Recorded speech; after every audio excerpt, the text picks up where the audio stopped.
Okay, we're live, everyone. Welcome to first of our group coaching calls, group coaching webinars.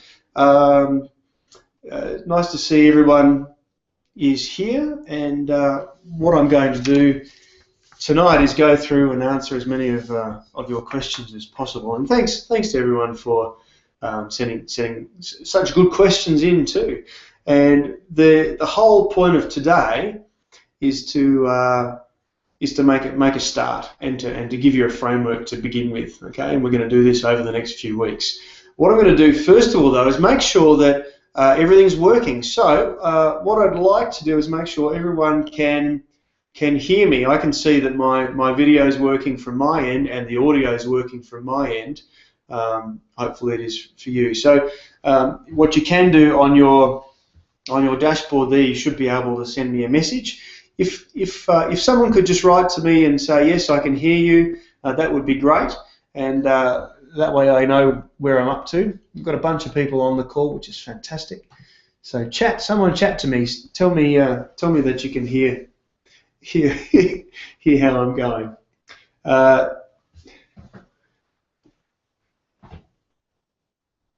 All right. So just in terms of the format for tonight, what I'm going to do is answer the questions that you've sent in already, and I'm going to use my whiteboard where appropriate. And if I do that, what I'll do is I'll take a snapshot of the whiteboard, and then I'll post it on Basecamp so you can see whatever notes I've taken as we've gone along, and that hopefully will work quite well. I hope everyone's got a bit of a handle on how Basecamp works. It's not a bad system, and it's a good way of keeping in touch and communicating with everybody as well. Everyone's on, yes. Fantastic. Thanks, everyone. Thanks for letting me know you can hear. The other two is that this is obviously this is a live broadcast. This technology is really handy in terms of creating video content. So this is a bit of a, this isn't something I necessarily planned to tell you tonight, but it's worth saying. This particular technology is great for recording content, and creating videos that you can use on your website or on your blog or other promotional material. So it's a really simple way to create an information type product. And what happens is that the back end of this is actually a Google Hangout, and what happens is that this video is recorded directly to YouTube, and then the links can be put public or privately or sent wherever, and then you can do whatever you like with that footage. Typically the video quality is not as good as if I record a video and then upload it, but it's not too bad given bandwidth constraints and so on. So it's a good way to do it. If anyone's interested in this particular software, perhaps we can save that for the end. So what I'm going to do is jump into the questions, and what we'll do at the end of this session, if we have time, is to perhaps do another Q&A if we get a chance, using the chat function on the Webinar Jam software. So just for those who are interested, this particular software is called Webinar Jam. It's a kind of an overlay to a Google Hangout that gives you more functionality, and it works incredibly well. It's not perfect, but it's very, very good. So that's kind of where we're at today. Bear with me. I've had a big day in the clinic myself. I'm in Canberra this week, in the clinic doing some work. We've had a couple of new staff start this week, and we've done interviews. So it's been an interesting week. Really, what I've been doing is putting into action a lot of the things that we're going to be, teaching you and covering with over the next weeks and months ahead. And to me, it's a really exciting point to be able to share this with you. But it's exciting for me to be able to also continue to implement these things in my own practice and get them working as well as they possibly can. All right, let me just check how we're going. Francis, can you hear me now, or has it dropped out for you? All right. So I'm going to jump into these questions. These are in no particular order. Some of them are similar, so I'll try and answer them one at a time, and if there are similarities, then we'll perhaps answer them together. This first question has to do with offering a guarantee. The question is, what type of guarantee could we offer patients who undertake treatments? I'm confident of offering a pain relief guarantee after just one treatment, but this statement may misinform patients that acupuncture is a quick fix solution. Yeah, look, you do have to be careful with offering guarantees. I've toyed with it and not been completely comfortable with it. It's very hard to offer a guarantee that is considered to be legitimate from the regulatory perspective. Okay, what you can guarantee your service. So I'd be quite confident guaranteeing that I'm going to do the best job I possibly can for you. I can put a guarantee on being on time, on those sorts of things. But I'm not sure that it's a good idea to guarantee specifically for a particular outcome. The first reason being that I don't think AHPRA are going to like it. Second reason, particularly for pain, is we don't want to set up an unrealistic expectation, and that's what the regulation is about. Set an unrealistic expectation. Now, you and I know, perhaps from experience, that I can treat pain in one hit and get a good result. And I don't see why you couldn't talk about that. In my experience of treating this particular condition, you're likely to experience a reduction in pain after just one treatment. That's a reasonable statement of information, I think. But I think guaranteeing it is going to be problematic. Okay, so guarantees, even though I know that under the Health Leaders Academy stuff, there is discussion about guarantees. We need to be, as a regulated profession, a little bit careful about that.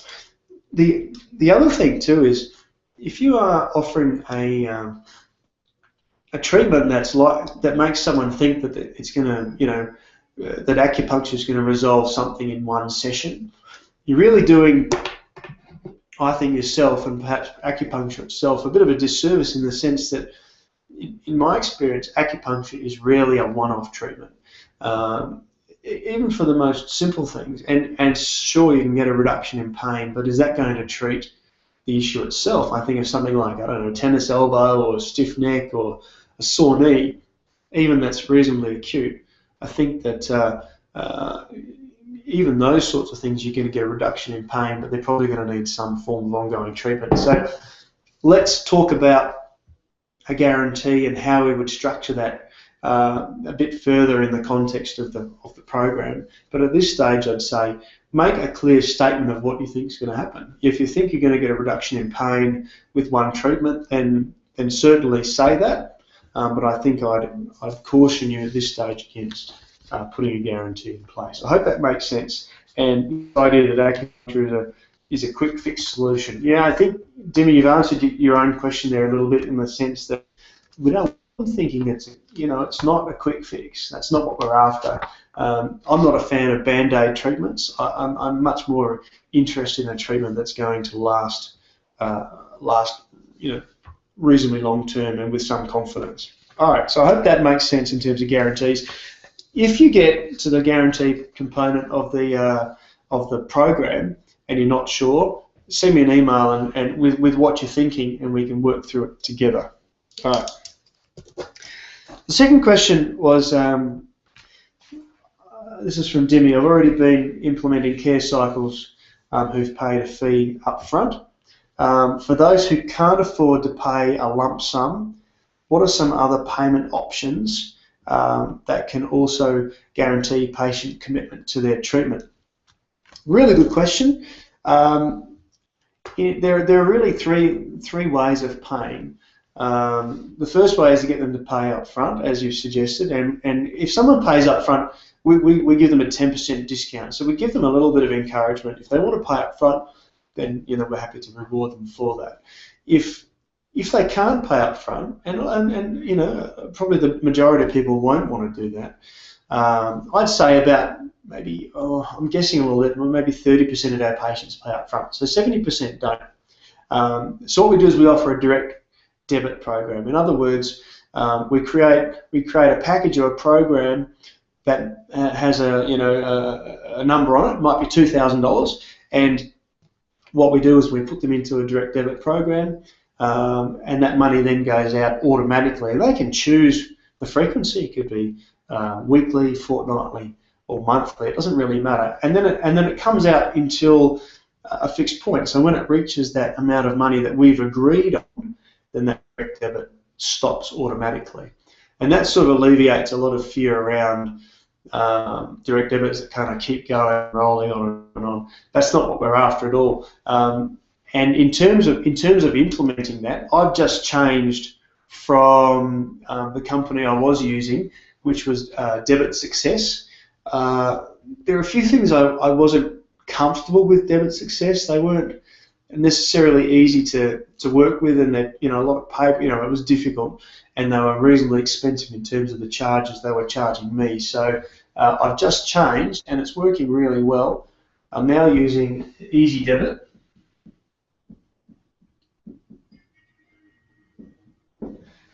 and it's super easy. Once you've set up your account, which is not difficult, with Easy Debit, you can use their paper forms. What I do, they've actually set me up a template which has it's an online form. It's a single page. You literally fill in the patient's details, the frequency of payment, how much is going to come out.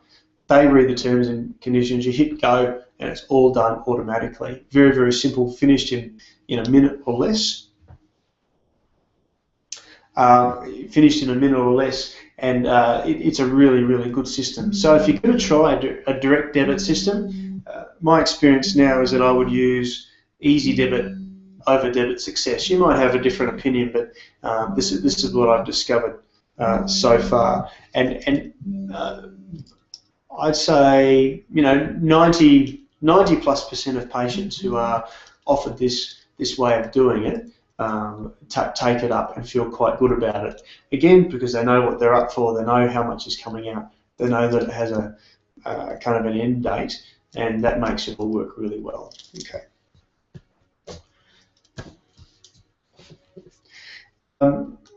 Very occasionally, and we allow someone to pay as they go. Now, I know it's talked against doing that, but there are times where, and you'll have it in your own clinic, depending on what someone's coming in for, they don't fit well into a program, or it's a really short-term thing, and in that case, we allow them to pay as they go. But we're moving very hard away from that. But I had a patient today, for example, who is midway through a fertility tracking cycle. It just doesn't make sense for 2 weeks to wrap it up in a program and put it on a direct debit. So she's going to pay, as she goes for that. But she knows that if there's no success this month, then we produce, then she'll go onto the program we've already talked about, and then the direct debit will come into play. All right. So I hope that makes sense. Really good question.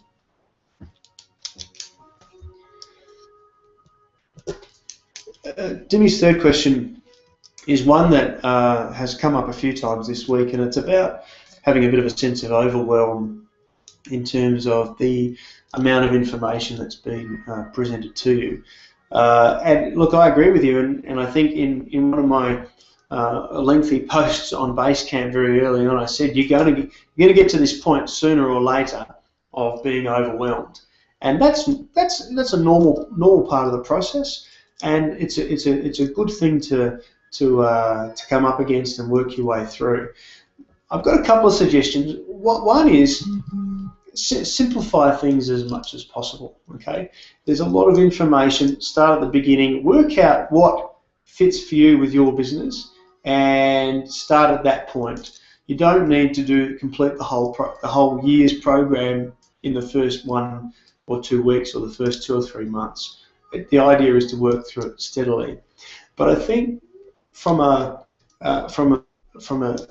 starting point, a beginning point, my very strong suggestion is, even without the material, that you get, first of all, a very clear picture of what it is you want your practice to look like.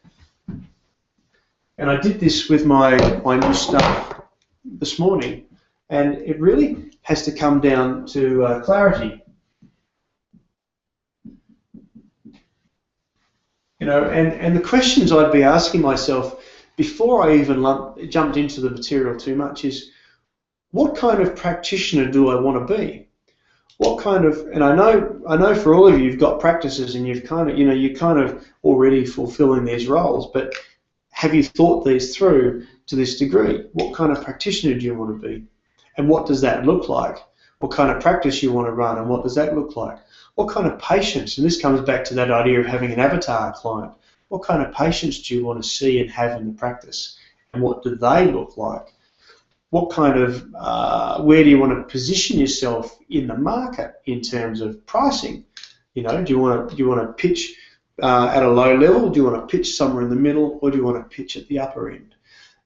You know, and getting a lot of clarity around these sorts of questions is a very good place to start. And I think before you do anything, make sure that you ask those specific questions.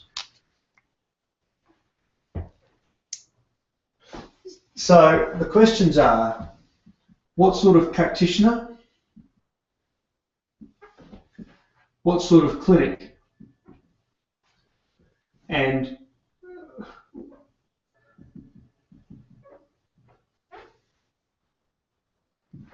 where do you see yourself fitting in the marketplace? So, for example, you know, if I was to answer this for me, and this answer is really to answer that question about, start with the basics first. Don't get too far ahead of yourself. What kind of practitioner do I want to be? Well, I want to be someone who is respected in the community. I want to be someone who strives to be at the top of my... Now, I know this all sounds like stuff we're all doing, but have you written it down? Do you have clarity around this? I want to be someone who's seen as really professional. How does that look? Well, it means that I dress a particular way. It means I present a particular way. It means my clinic looks or sounds or smells a particular way. These are all things that are very important. I want to come across as an expert in my field. I need expert knowledge in the areas that I'm interested in working with. I need to be able to portray that in a way that is credibility, is real, and is congruent with who I am. What kind of clinic do I run? Do I want to be a single person in a single room in my backyard? Do I want to be in a multi-practice? Do I want to have a large practice with multiple locations and multiple practitioners? Do I want to just focus on Chinese medicine? Do I want to bring in other modalities? These are questions that you need to answer really clearly straight up. And I suggest that when you go through this process of creating a kind of a BMAC business plan, as Adam puts it, these are the sort of questions you ought to be answering. And where do you want to pitch yourself in the market? And that'll partly be to do with the demographic that you're in, but it'll be more to do with where you want to pitch yourself in the market. Who's to say what your prices should be? Who's to dictate to you where you fit in the market? Where do you feel comfortable? Where does your niche lie? So answering these questions is critical. So I hope that goes some way towards answering that question about overwhelm. Break it down, start at the beginning, don't get too far ahead of yourself, and be really clear about who you are, want to be, what sort of practice you want to run, and then we can start to tailor, I suppose, the ingredients in the Health Leaders Academy stuff, tailor those to help you reach those goals. So unless you've got clarity here, that's where I really want you to start, create that clarity. All right. Francis asks, how do you structure different phases of treatment? For instance, relief care, corrective care, wellness care. Do you do assessments, reviews, and how do you fit them into treatment plans? Francis, really good question. It's probably a little bit beyond the scope of tonight. That's something that's going to be covered in much more detail when it comes to programming. But what I can do is give you a bit of an overview of how our programs are structured, and then you can decide whether that's good for you or not. So when it comes to structuring a program, to a degree, it doesn't matter whether it's relief, corrective, or wellness care. The program has a couple of points to it. What I would suggest you do is, obviously, you start with an initial consultation.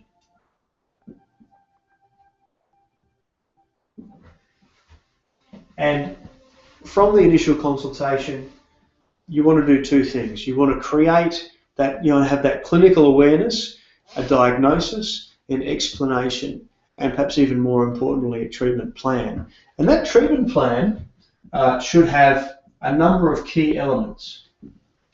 It should have a time frame. What tools are you going to employ to get, to get results? How do you measure the outcomes from the tools you're going to employ? And what kind of frequency are you going to need to see them in order to get this kind of result? Okay, so this is the basics of the time of the treatment plan. Now, when it comes to setting that up as a program, let me just make sure I stay on track in terms of the question. What I would do, particularly in terms of the time frame and the frequency, is I would set it up in this way. So, for example, using example from my own practice, a fertility or a gynecology patient, a general normal time frame for pretty much any gynae patient is 3 months. Okay, now this is just an example, but it's 3 months. Okay, so out of 3 months, I would expect 12 treatments if they're coming once a week. So the way that I would structure it is that I have my initial consultation. I then get my staff to do the next 2 follow-up treatments, and then I do a review at the end of that first month. And that's basically how we structure it. So in every 4 weeks, they'll have three general treatments and then a review at the end. 3 treatments and then a review at the end. And those reviews are really important because it gives me a chance to sit down with them again, spend a little bit more time, and make sure that they're absolutely on track with their program. Now, the interesting thing about that is I get my staff to do those kind of simple return consults. But if it was just me in my practice, I could do those consults myself and still structure it in that way. And that affects my pricing structure because I charge more for initial consultation than I do a return, obviously. I also charge more for a review than I do for a standard return consult. And that works really well, so I'm differentiating each part of that process. Now, that will vary depending on how long your treatment is, what you're trying to achieve, what your tools are, etc., and what your current staffing structure and model is. But my suggestion is you have your initial consultation, you start with the treatment, and then you have a very regular review process so that you can be really confident that you're on track all the time. Okay, hope that makes sense. That works brilliantly well for my patients and gives me a chance to not be there all the time, but also to make sure that my job, my core job, which is seeing new patients, is protected and done well, and that those reviews are really important. Okay. Reactivating inactive patients is, well, there are lots of things you can do. In fact, there's a whole, when you get your box of goodies from Adam, there's a whole seminar about exactly this. And it was one of my favourite events. It's called the 4 R's, and I still use the notes that I took at that particular event to guide most of what a lot of what I do in my marketing even today. So that module when it comes out is really, really important, and it's a great place to start. But there's something that you could try with your inactive patients, and this is something that I've done recently, and we talked about it at least some of the live events we did on the East Coast last month. And that is basically to give them something of great value. And you can do this by email, or you can do it by letter, or you can do it by phone call. Email's the simplest because there's no cost attached to it other than your time. So what you can do, for example, is set up what I describe as not a description, it's how it is, a 4-day reactivation campaign. Okay, and you can do it a number of ways. Let's talk about it with email for a minute. So if we're going to do a reactivation campaign with email, basically what you could do is send an email to your entire list, to your entire client base, or you could pick a group of say 10 or 20 emails of people that you thought were going to respond well, or you could just start with alphabetically. Everyone who has a surname starting with A, perhaps that's where you start. And that's a good way to do it, because what you really want to do is test whether your email sequence is working. Okay, so first step is to select the audience that you're going to speak to first. My suggestion is you break it down, perhaps everyone at the beginning of the alphabet, and then you're going to write a 4-day series of emails. Now, the first step is to come up with an offer that people really can't refuse. And the best offer you can do is a big discount. So our return consultation for us generally in the clinic is $97. So what I did was offer a block of 10 consultations, not for close to that $1,000 mark, but for half price, for $500. But they had to buy it up front. And so that's my offer. That's my deal. I also said that the first I forget whether it was 10 to buy, something like that, would get an additional 2 consultations that they could use for family and friends, that sort of thing. So got your offer. Now, there's no point giving a small discount. There's no real value in being stingy. Be generous, because what you're trying to do is you're trying to get someone who hasn't been for a while, and you're trying to re-engage them. Okay, so once you've worked out what your offer is, you want to start thinking about your email sequence. 4 is a good number because not everybody's going to see it on day 1. Some people will, but some people won't open it, but they may open day 2.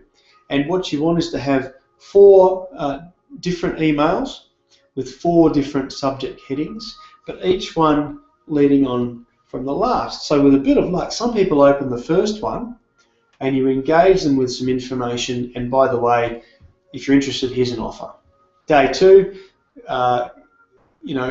here's the offer, engage them with some information or conversation, and you kind of build that over the course of the week.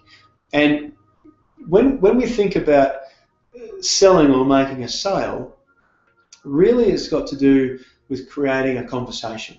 So the more conversation you can create with somebody about not necessarily even your product or your service, but with them about how they're going, then you're much more likely to be able to get them to make a sale. And a sale is really just an exchange of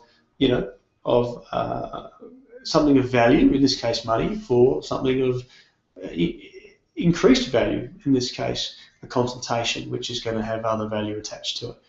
So think about your offer and write those headings, and the first heading could be and the basis for my campaign, and it's a pretty good one, is a campaign around gratitude, around thanks. And it's a good place to start. So you could email everybody on your database who has a surname beginning with A.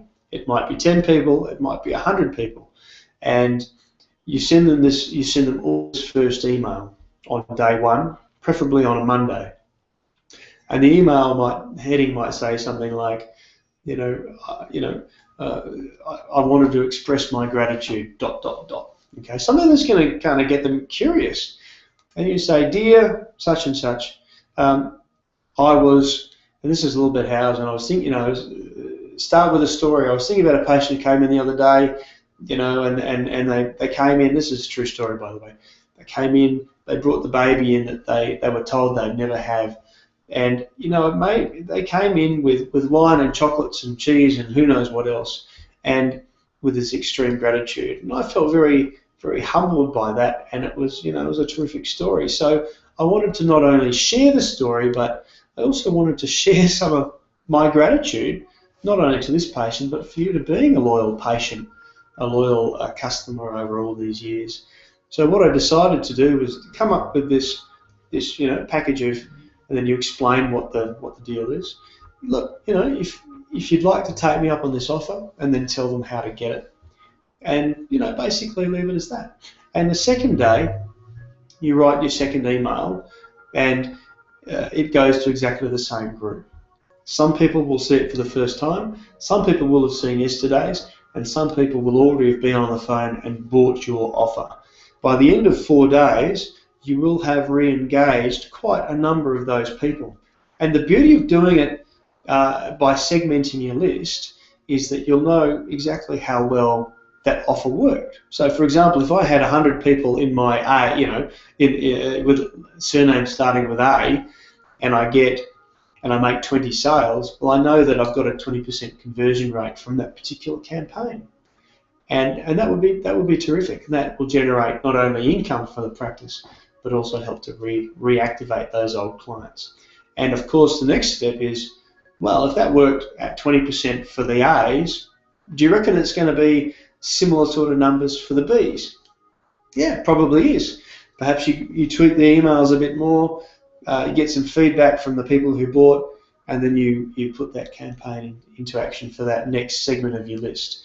And that's a really powerful way of reactivating some of those old clients. Okay, I hope that makes sense.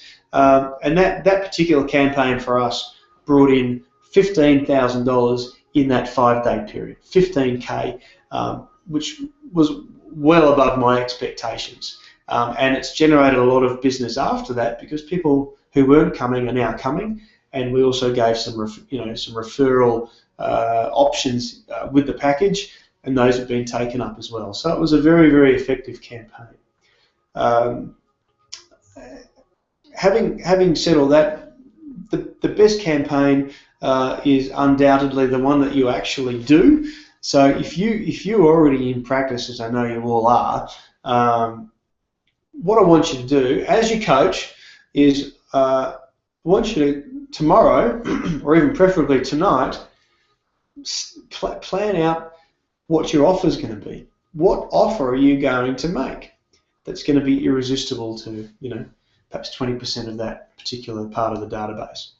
And if you're not sure, put it on Basecamp, and I'll have a look at it, and I'll tell you whether if I'm excited by it, then let's use it. If I'm not excited by it, maybe we'll give it a tweak. But that's a good place to start. So perhaps tonight, after this event, while it's still fresh, what's your offer, and put it together, and then start thinking about writing those emails, and then send it out. Okay, as Adam keeps belting me over the head with over the last few years, prolific, Alex, not perfect. Prolific, not perfect. It's a really good mantra. Get it out there. Look, if you got 5% response, would that be a bad thing? No, I wouldn't. Could you improve it? Yeah, but you've got something to measure against. All right. So keep an eye out for more reactivation stuff. It's a big component of particularly the training, which is called 4Rs, which is a part of the box that you ought to receive in the next week or two. All right. This is an excellent question. What are your strategies for retaining patients who drop off in the early stages of treatment when changes may not be evident yet? Just out of curiosity, show of hands, who's that happened to? Yeah, definitely me in the past. And I have to say it doesn't really happen anymore. And I don't really have an ongoing strategy to make sure that doesn't happen. What it says to me is that if you, sorry, I'm looking over there because the computer screen's down there. I'm looking at messages coming up as well, and I've totally lost my train of thought. And the question, people who drop off. Yeah, I don't have an ongoing strategy. And the reason for that is that right at the very beginning, you have to frame your treatment. Okay, you have to remember that someone coming into you is not the expert. They're coming to you. They're paying you. They're sitting across from your table because they're interested in what you've got to say. They're interested in your opinion. You are the expert. So whatever they're going to do is your responsibility. So what would happen in the past, and what would happen in my clinic, and it's happening in yours no doubt, is that you probably do a very good job of the clinical stuff, and I'm not here to coach you on the clinical stuff unless you want me to. But what I wasn't doing was framing it completely. So I might well have been framing the clinical aspect well. In other words, you've got this, this, and this, and we need to do acupuncture. All right, fantastic. So what happens then is we go and we put them on a table and we do acupuncture. And then when we've finished the acupuncture, most people, now this is not necessarily you, but most people would say, okay, if you feel like coming back next week, that'd be great. Or if you feel like you need it next week, come back, that'd be great. Now the reality is that patient doesn't know whether they need to come back next week or not. That has to be your call as the clinician. And you want to set that framework right at the very beginning. Now I talked briefly here about creating a treatment plan. And this is the way that I do it, Francis. I create a treatment plan that has 3 phases. Phase 1, and this is the language I use to the patients because it makes sense to them. Phase 1 is, where have you been? In other words, what's your history? How did you get to this point? Okay. Phase 2 is, well, where are you now? And where are you now is about your diagnosis and explaining how you got to that point. And then phase 3 is arguably the most important part, which is, where are you going? What are your goals? And how on earth are we going to get from here to there? And that's your treatment plan. And if your treatment plan doesn't, right at the beginning, explain in crisp, crystal clear detail exactly what you're going to do, when you're going to do it, who's going to do it to you, what tools are involved and why, what the time frame is, what the frequency is, then and how we're going to measure it so we know what to expect, then it's very hard for that patient to know what to do in the coming time. So again, if I use a fertility patient as an example, so let's use a different example. Let's use a pain patient. I had someone come in with back pain, back and shoulder pain, which is not my cup of tea, but this is someone who came in to see me, so I want to help. Now I know from experience that if I treat you on Monday, Thursday and Monday, come that Monday on the 3rd treatment, I'll have a really good idea of how well you're going to respond. Okay, so I can say to the patient, well look, if we treat in this fashion, and it's important to note that people learn in different ways. Some people learn by listening, so when you're speaking to them, they get it. Some people learn visually, so if you're moving around or you're drawing pictures, they get it. And some people learn kinesthetically, in other words, through movement. So if you're providing movement and moving, then they're going to get it. So when you're going through this process, try and draw diagrams, try and explain it really, really clearly, particularly in the context of a treatment plan. Okay, so what we're doing is we're setting that framework of time frame, what we're doing, how often we're going to do it, and what it's going to look like. And a big part of getting them to stay with the treatment is to get them to make a commitment right at the beginning. And the commitment can and should be emotional. It can and should be financial. You've got to get and you got to get them on board with what you're trying to do. And the best way I know how to do that is to create that really clear frame around those 3 areas. Where have you been? Where are you now? And where are you going? And how am I going to help you get there? And does that make sense to you? If that makes sense and you agree with all this, then let's put it into play. And these are the ways that we're going to measure it. So with my pain patient, I know that after the first session, you're probably going to feel pretty good off the bed, but tomorrow you're going to feel potentially a bit ordinary. But by the day after, I'm hoping you feel a bit better again. That's the day that we get you in for the next treatment. So we build on it, and then by that third treatment, I'm confident you're going to be feeling significantly better, and then we can make a further decision on treatment.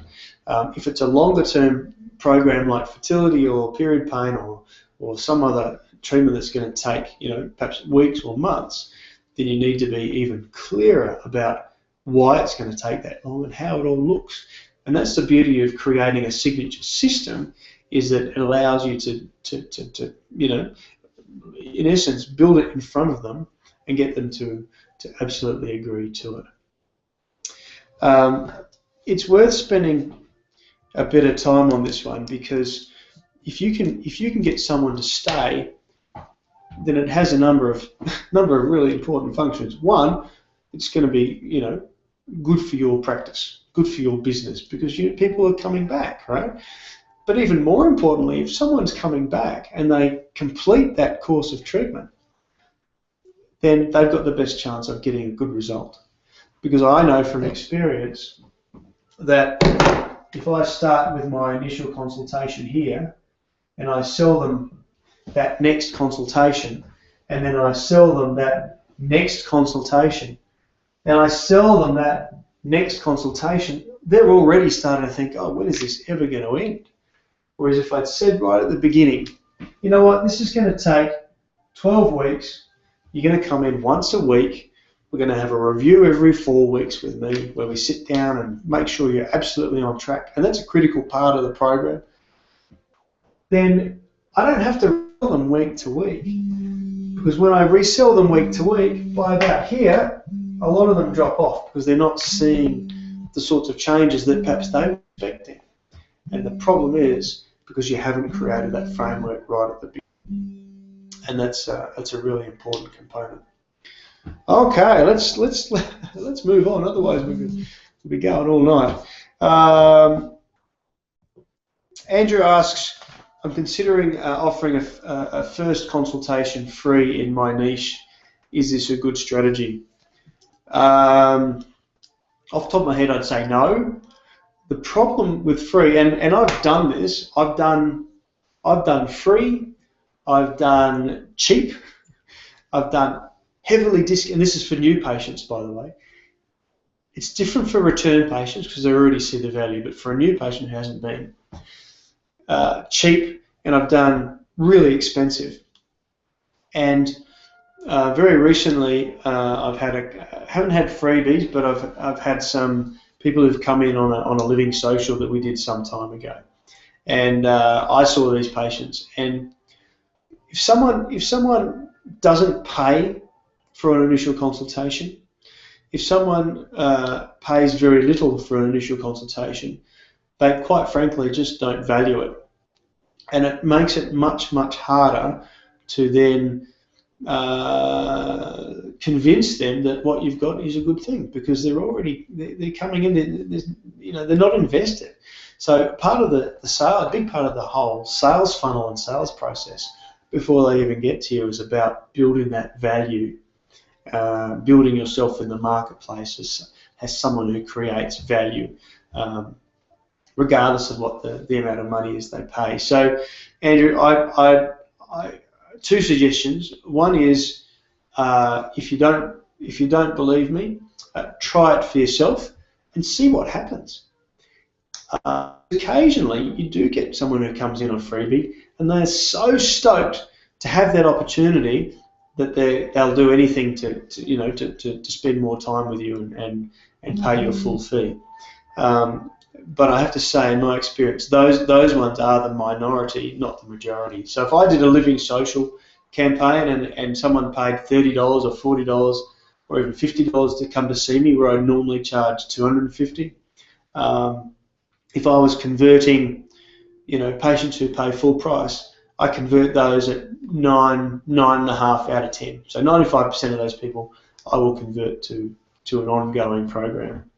If it's someone who comes in as a freebie or at a very low price point, I'm struggling to convert, and I'm good at this. I struggle to convert 20 or even 30% of those. They're just plain hard work. Okay, so see how you go. I hope that helps. I'm not totally against it, but it's I think you're better off working on your marketing funnel and getting A-class clients than you are getting lots of C and D class clients who are coming in at a lower price point. All right. Getting a bit dry, guys, a bit thirsty. It's my some oolong tea, very nice. The other thing about that perhaps we didn't talk about when we were doing the avatar client stuff at the live events was that it's not as much fun for me as a practitioner to be trying to help a B, a C, or a D class client. It's not fun. It's hard work because they don't value it to a degree.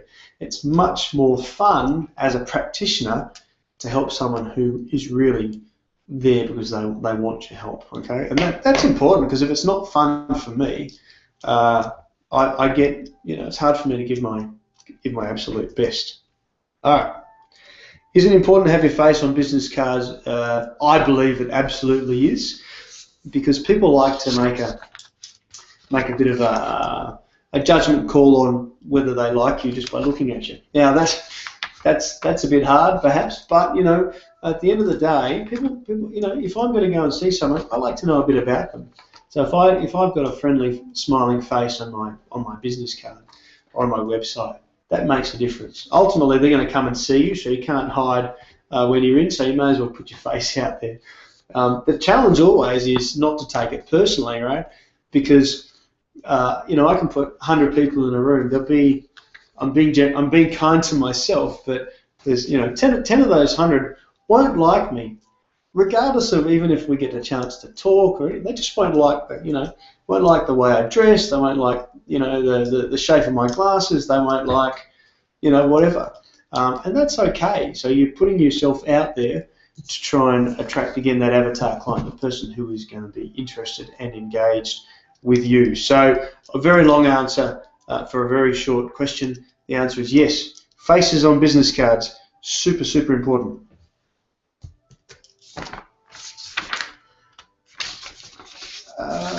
Sarah asks, is there a particular booking software or invoicing system that you recommend?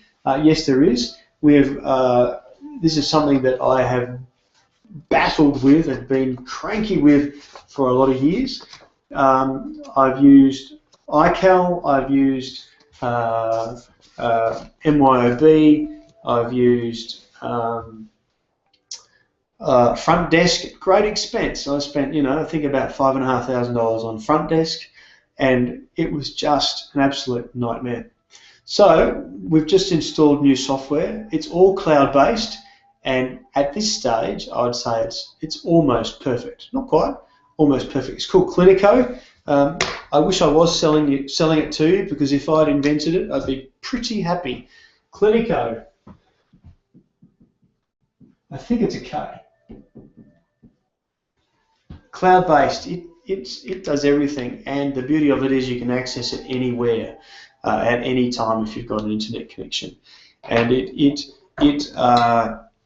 integrates with accounting software called Xero, and again it's cloud-based, which is really cool. It means the accountant doesn't have to come and sit in my clinic once a month to do the bookkeeping anymore. They can do it off-site, do it on their own. So yes, Clinico, for my money right now, is definitely the way to go. Okay, and it's not expensive, and it's well worth the investment. Much cheaper than the money I wasted on Front Desk. By the way, if anyone really wants Front Desk, I have a copy going really cheap. Oh dear. All right.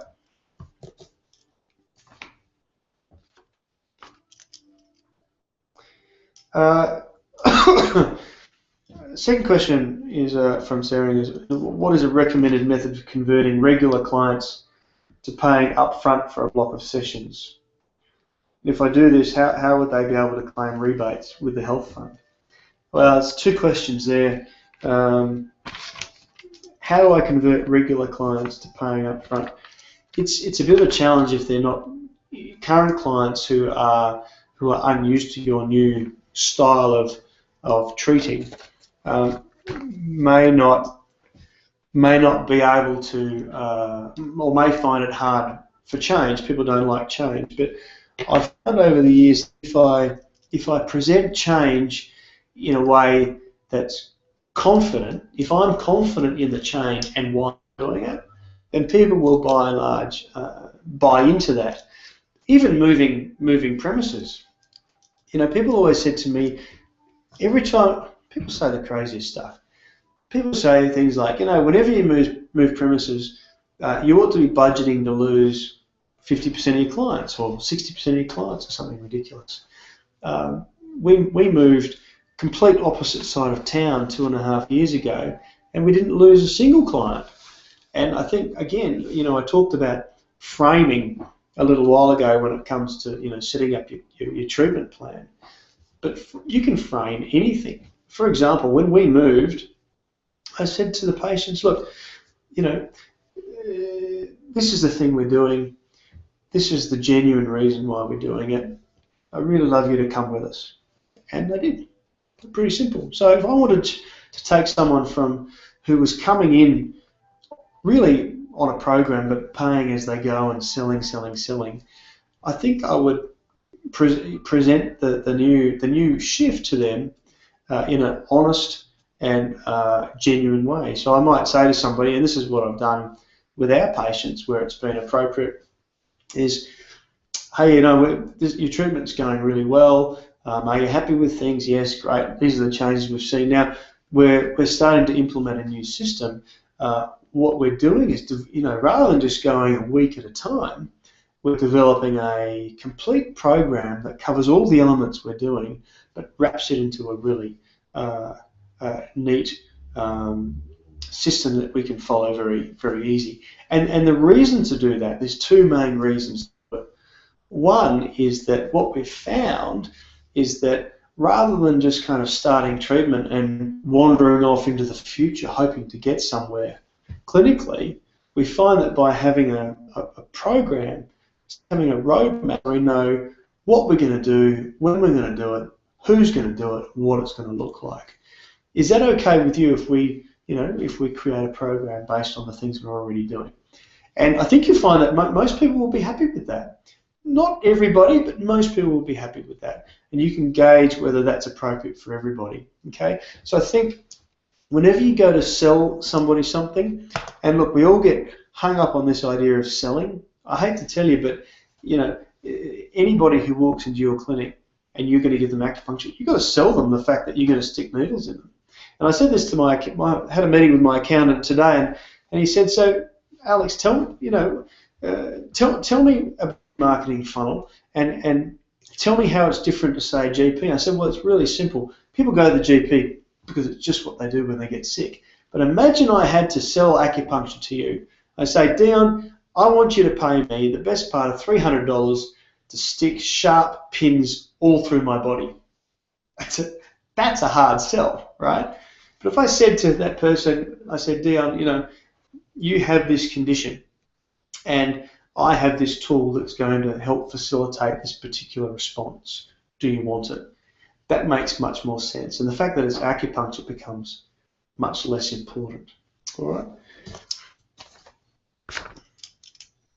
So where I was going with that, before I got a bit sidetracked for myself, is that whenever you go to make a sale, whether you're selling acupuncture or just the idea of it, or selling the idea of yourself, or selling the idea to someone that they shouldn't have coffee anymore, it's no good just to say you've got to have acupuncture, or you must stop smoking, or you can't have any more caffeine. You've got to back it up with a really solid reason that comes from a place of care. So it's the same if you're trying to sell them onto a program. Yeah? If I'm trying to sell someone on a program, I do it from a place of care.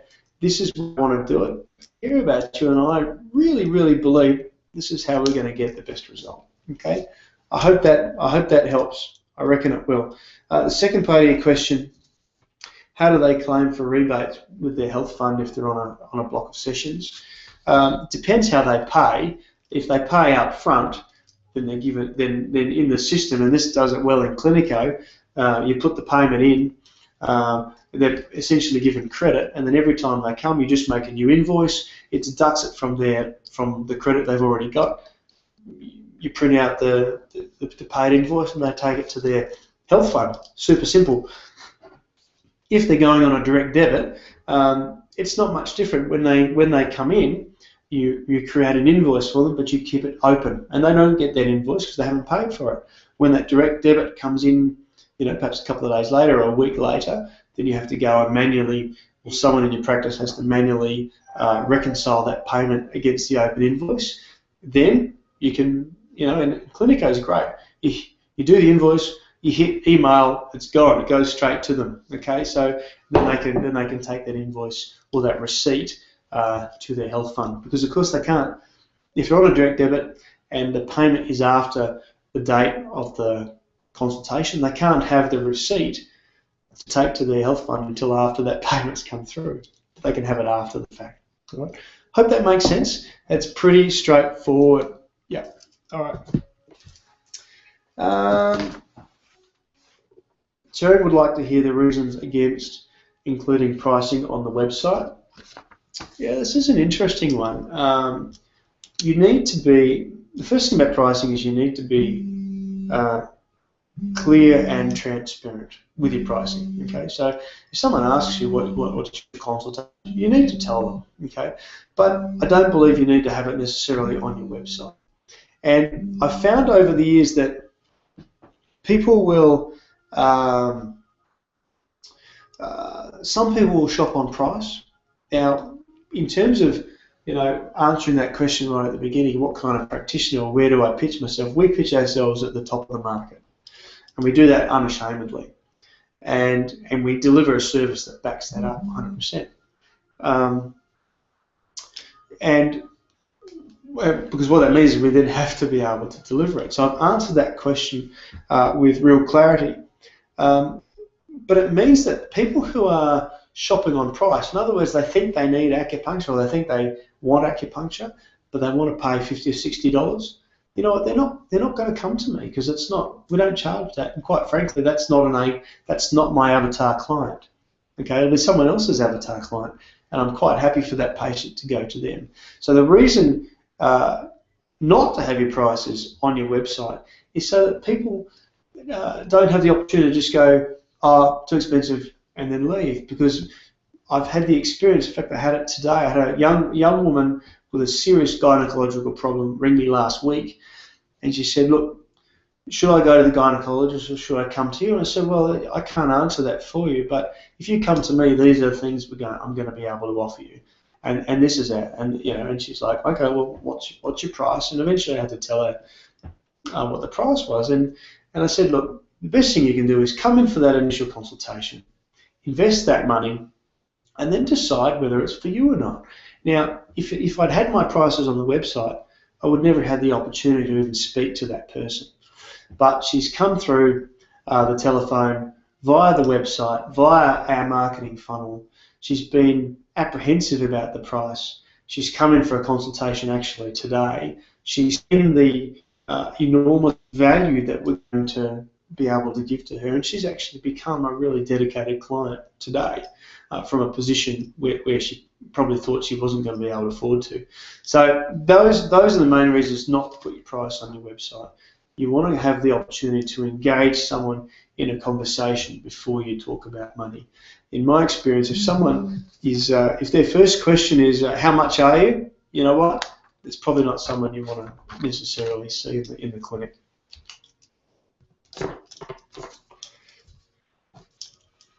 We're going to run out of time. I'm going to just try and work my way through these. Jonathan asked, what are your tips for being well organised? Good question. I'm reading a book at the moment which basically says do less. Don't, one of my key tips for being well organised, and I should say that these are great questions tonight. Thank you so much for asking such good questions and being so thoughtful. The reality is I could probably spend a whole day on every one of these questions and perhaps not even answer them completely. So this is a starting point, and I want you to go away and work them, and then, you know, come back with feedback. Let me know how you're going, and that might be a good follow-up for next week's webinar. But in terms of being well organised, I think the best tip I can give you all is to eliminate tasks which are not absolutely essential. And one of the things that I learned from Adam actually was how to create a to-don't list. You know, we all have to-do lists. I have a massive now to-don't list, things I don't do. For example, I don't take needles out. I don't make up herbs. I don't take payments. I don't answer the phone. I don't deal with paper. I don't pay bills if possible. You know, and these things free up my time to do the things that I'm not just good at, but brilliant at and love doing. So I think step one of being organised is to start to eliminate some of the things on your list. If you can outsource it, you do. Outsourcing is probably a week seminar in itself, to be fair. But I remember the first time I started outsourcing. It's a little bit addictive, to be honest. The first thing I outsourced was my accounting, because for the first probably 2 years of practice, I did my own bookkeeping and my own BAS. What a disaster!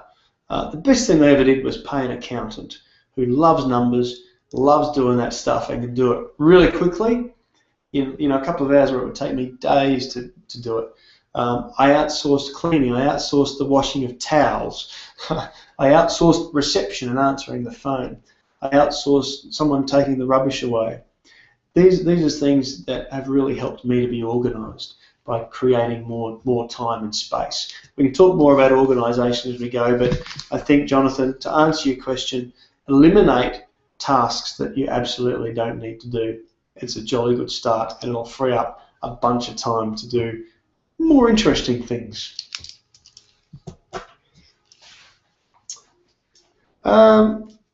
Website. Jonathan's question is, when redeveloping our website, what are the key functions we want? For example, video, Facebook, etc.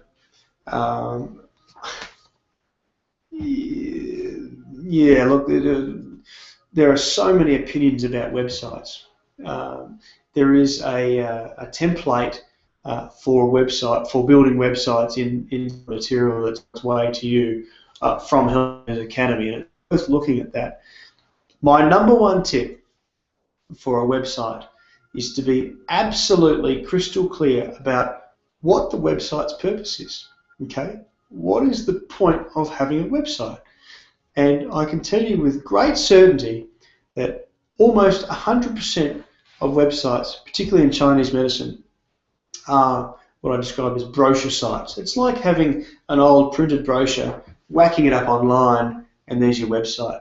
And that was okay 10 years ago when the web was still pretty new. It just doesn't work anymore. So the best way to differentiate yourself and your website is to do something a little bit different.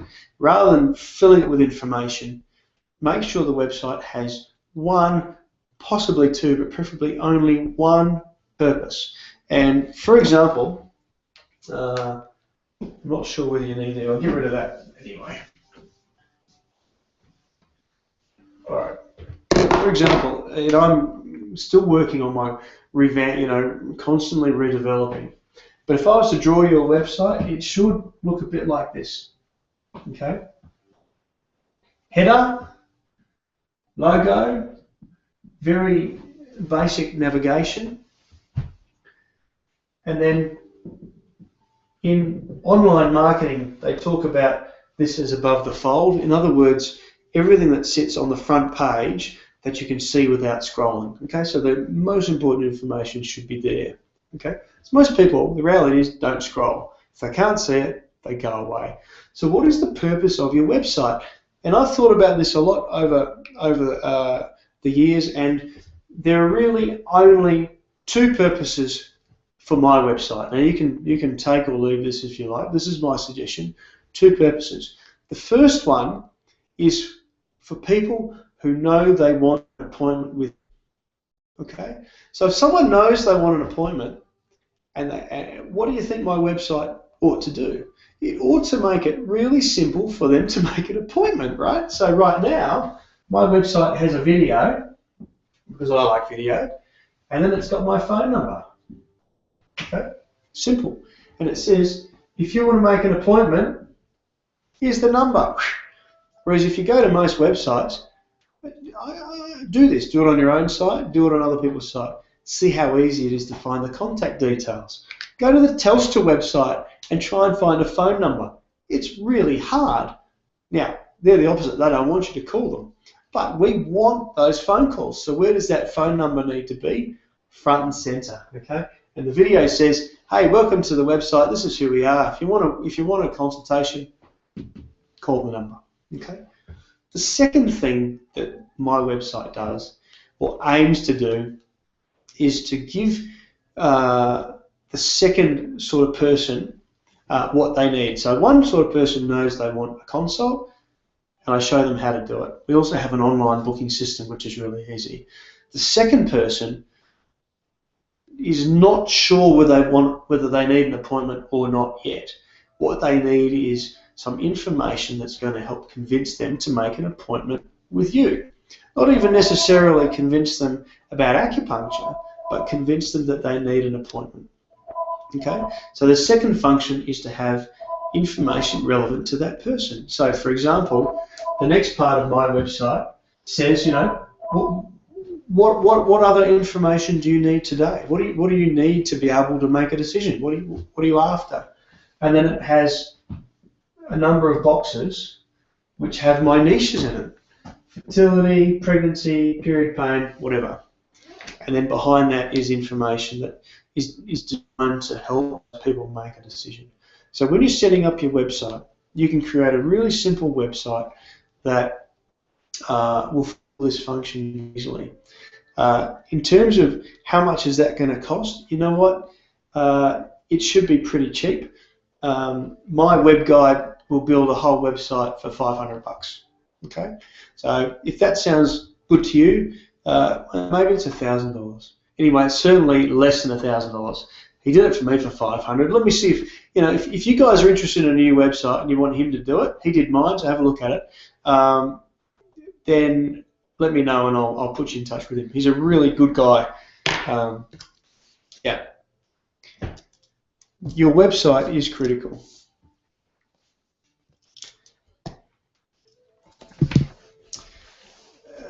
A couple more questions and then I think we'll call it quits for tonight. How do we find staff to fit in our business? What interviewing and training process?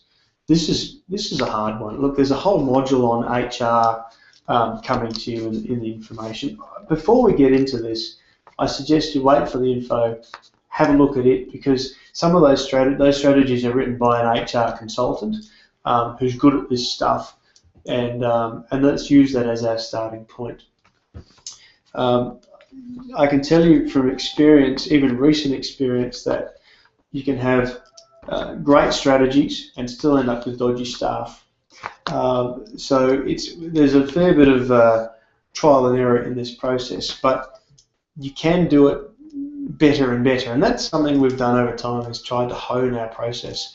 So I think I'll hold off on answering that question just for the time being. Go through the HR module when it comes to you, and then let's revisit that at that point. Second question is, how do we find the balance between marketing and service in business?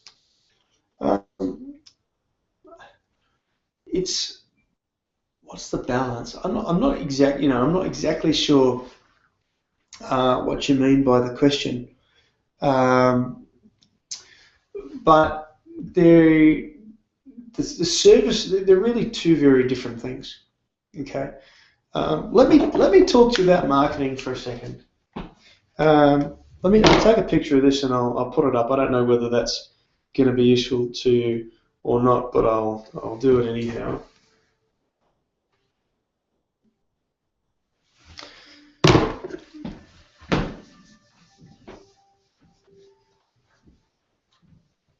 Marketing is a dirty word. It doesn't have to be. I don't know why it is. Marketing is the strategy around engaging with the public.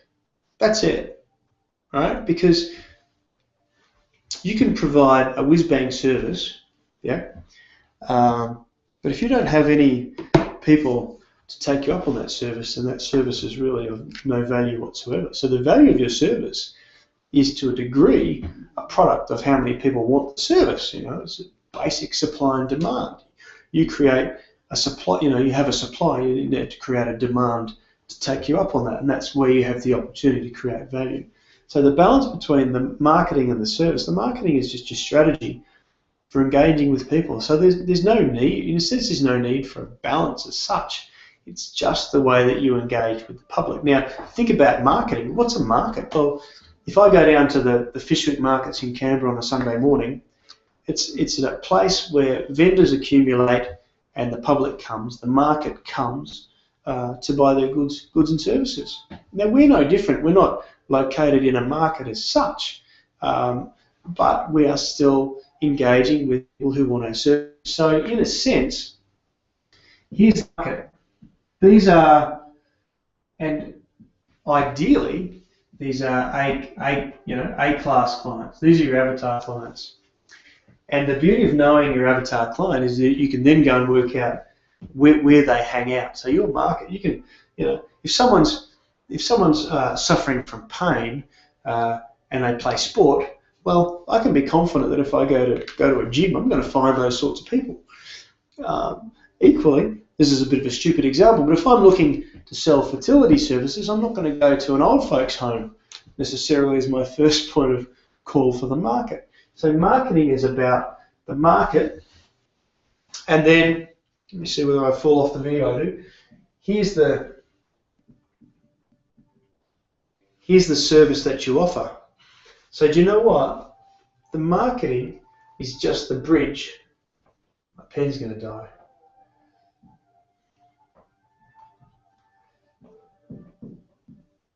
The Sydney Harbour Bridge. Marketing is just the bridge that connects the thing that you do, the product or the service that you offer, and the people who might need it. And the best way to market your practice is not to try and sell someone, but to engage them in a conversation. So you take your service and you say, and you walk over the bridge to where the market is. You say, "Hey, market, I have this thing. I believe in this for these reasons. Is that something you'd be interested in?" And then you allow the market to tell you whether it's something they would like to take you up on or to seek more information on. So I don't know about this balance between marketing and service. To me, the service is the thing that you do. The marketing is just the bridge between the people who might want your service. I hope that makes sense. Stop thinking of marketing as something evil. Marketing is not an evil thing. Marketing is just a way of offering a service to a group of people. Simple as that. And if you do it in that way, you do it genuinely, then people will see that and want to be a part of that, part of what you've got. But it's a really good question, and this is a really neat way of thinking about how you balance or how you link the two. The marketing is just the bridge between the people, the A-class clients, and the service that you provide.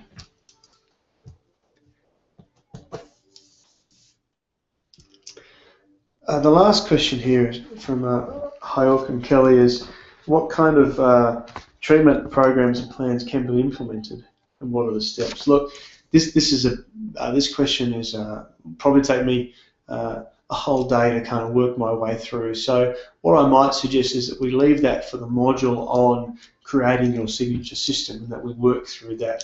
And guys on gold or platinum memberships, this is something we can work through together. Okay, so that's a big question. How do you create? What you're basically asking is, how do we create that signature program?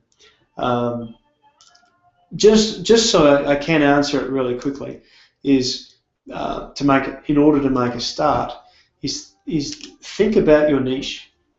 what is the thing that you do? And I don't mean acupuncture or Japanese acupuncture or some form of herbal medicine or whatever it is. That's not the niche. The niche is the thing that the market wants, right?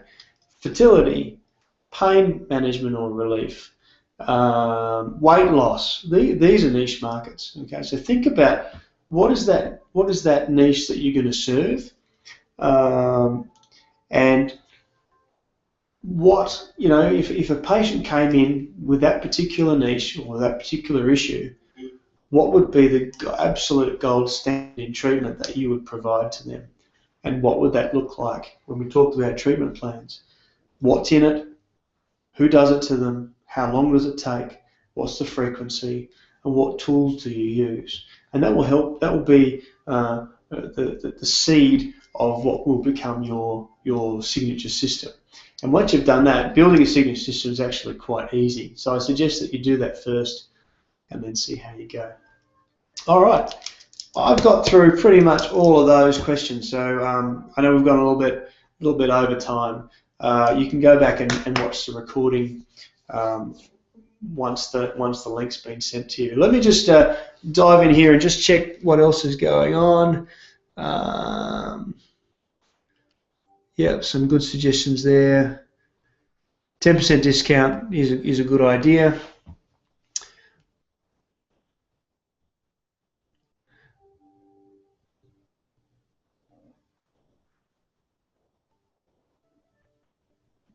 Few comments about Clinico, which is great. Look, these are suggestions, not have-tos.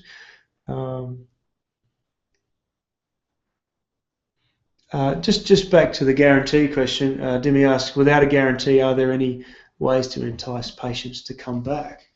Yeah, the best way to entice a patient to come back is to do it great. Is to wow them, basically. And I say this to my staff. Your job is to wow the patient. That patient.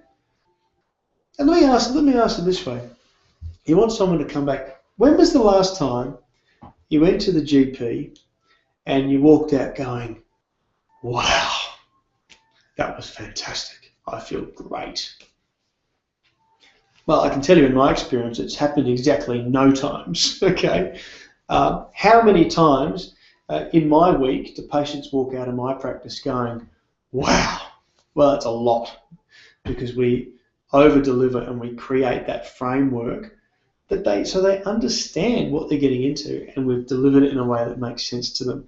So the best way, in the absence of a guarantee, is, and this is even better than a guarantee, is to actually deliver them a service that makes sense to them, is well explained, well executed, and is wrapped up in a really clearly defined and easy to follow plan that shows everything in it and has a way of measuring their progress.